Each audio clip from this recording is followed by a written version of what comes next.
మన ప్రభువును రక్షకుడైన యేసుక్రీస్తు నామంలో అందరికీ వందనాలండి. గడిచిన నిన్నటి రోజులో దేవుడు మనకిచ్చిన అవకాశాన్ని బట్టి, మనం ఒక వాక్యాన్ని చదువుకోవడానికి ఇచ్చిన సమయాన్ని బట్టి దేవుని నామానికి మహిమ కలుగును గాక. నాతో పాటు మీరు అందరూ కూడా చదివి ప్రార్థించి నాతో పాటు మీరు అందరూ కూడా ఏకీభవించారని నమ్ముచున్నాను.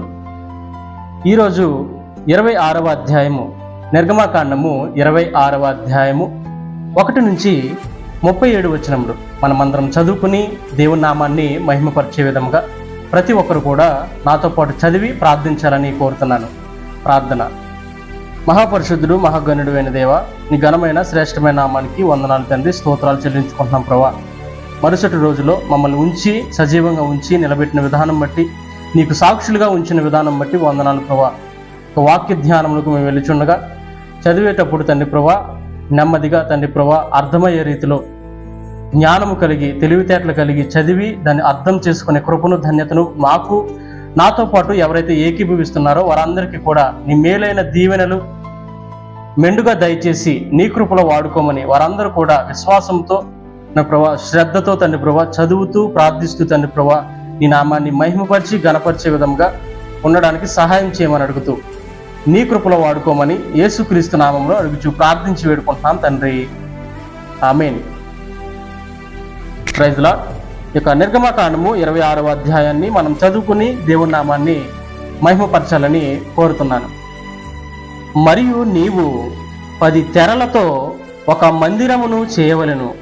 నీవు ధూమ్ర రక్త వర్ణములు గల పేనిన సన్నపు నారతో వాటిని చిత్రకారుని పని అయిన కెరూబులు గలవాటిగా చేయవలెను. ప్రతి తెర పొడుగు 28 మూరలు, ప్రతి తెర వెడల్పు 4 మూరలు. ఆ తెరలన్నిటికీ ఒకటే కొలత.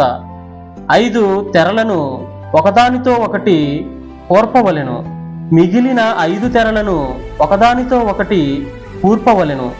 తెరల కూర్పు చివరను మొదటి తెర అంచున నీలి నూలుతో కొలుకులను చేయవలెను. రెండవ కూర్పు నందలి వెలుపలి తెర చివరను అట్లు చేయవలెను. ఒక తెరలో 50 కొలుకులను చేసి ఆ కొలుకులు ఒకదానితోనొకటి తగులుకొనున్నట్లు ఆ రెండవ కూర్పు నందలి తెర అంచున 50 కొలుకులను చేయవలెను. మరియు 50 బంగారు గుండీలను చేసి ఆ గుండీల చేత ఆ తెరలను ఒకదానితో ఒకటి కోర్పవలెను. అది ఒకటే మందిరమగును. మరియు మందిరము పైని గుడారముగా మేక వెంట్రుకలతో తెరలను చేయవలెను. 11 తెరలను చేయవలెను. ప్రతి తెర పొడుగు 30 మూరలు, వెడల్పు 4 మూరలు. 11 తెరల కొలత ఒకటే. 5 తెరలను ఒకటిగాను 6 తెరలను ఒకటిగాను ఒకదానితో ఒకటి కోర్పవలెను. 6వ తెరను గుడారపు ఎదుటి భాగమున మడవవలెను. తెరల కూర్పునకు వెలుపలనున్న తెర అంచున 50 కొలుకులను, రెండవ కూర్పునందలి తెర అంచున 50 కొలుకులను చేయవలెను.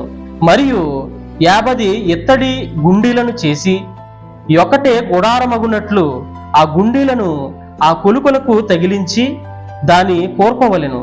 ఆ గుడారపు తెరలలో మిగిలిన వ్రేలాడు భాగము అనగా మిగిలిన సగము తెర మందిరము వెనుక ప్రక్క మీద వ్రేలాడవలెను. మరియు గుడారపు తెరల పొడుగులో మిగిలినది ఈ ప్రక్కను ఒక మూరయు ఆ ప్రక్కను ఒక మూరయు మందిరమును కప్పుటకు ఈ ప్రక్కను ఆ ప్రక్కను దాని ప్రక్కల మీద వ్రేలాడవలెను. మరియు ఎర్ర రంగు వేసిన పొట్టేళ్ల తోళ్లతో పైకప్పును, దానికి మీదుగా సముద్ర వత్సల తోళ్లతో పైకప్పును చేయవలెను. మరియు మందిరమునకు తుమ్మకర్రతో నిలువు పలకలు చేయవలెను. పలక పొడుగు 10 మూరలు, పలక వెడల్పు 1.5 ఉండవలెను. ప్రతి పలకలో ఒకదానితోనొకటి సరి అయిన 2 కుసులుండవలెను. అట్లు మందిరపు పలకలన్నిటినీ చేసి పెట్టవలెను. 20 పలకలు కుడివైపున అనగా దక్షిణ దిక్కున మందిరమునకు పలకలను చేయవలెను. మరియు ఒక్కొక్క పలక క్రింద దాని 2 కొనులకు 2 దిమ్మలను, ఆ 20 పలకల క్రింద 40 వెండి దిమ్మలను చేయవలెను. మందిరపు 2 ప్రక్కలను అనగా ఉత్తర దిక్కున ఒక్కొక్క పలక క్రింద 2 దిమ్మలు, 20 పలకలను, వాటి 40 వెండి దిమ్మలను ఉండవలెను. పడమటి తట్టు మందిరము యొక్క వెనుక ప్రక్కకు 6 పలకలను చేయవలెను. మరియు ఆ వెనుక ప్రక్కను మందిరము యొక్క మూలలకు 2 పలకలను చేయవలెను. అవి అడుగున కూర్చబడి శిఖరమున మొదటి ఉంగరము దనుక ఒకదానితో ఒకటి అతికింపబడవలెను. అట్లు ఆ రెండింటికి ఉండవలెను. అవి 2 మూలల పొండును. పలకలు 8, వాటి వెండి దిమ్మలు 16. ఒక్కొక్క పలక క్రింద 2 దిమ్మలుండవలెను. తుమ్మకర్రతో అడ్డకర్రలు చేయవలెను. మందిరము యొక్క ఒక ప్రక్క పలకలకు 5 అడ్డకర్రలను, మందిరము యొక్క 2 ప్రక్కల పలకలకు 5 అడ్డకర్రలను, పడమటి వైపున మందిరము యొక్క ప్రక్క పలకలకు 5 అడ్డకర్రలను ఉండవలెను. ఆ పలకల మధ్య నుండి నడిమి అడ్డకర్ర ఈ కొస నుండి ఆ కొస వరకు చేరి ఉండవలెను.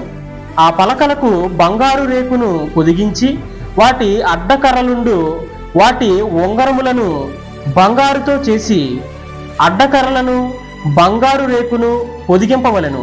అప్పుడు కొండ మీద నీకు కనుపరచబడిన దాని పోలిక చొప్పున మందిరమును నిలువబెట్టవలెను.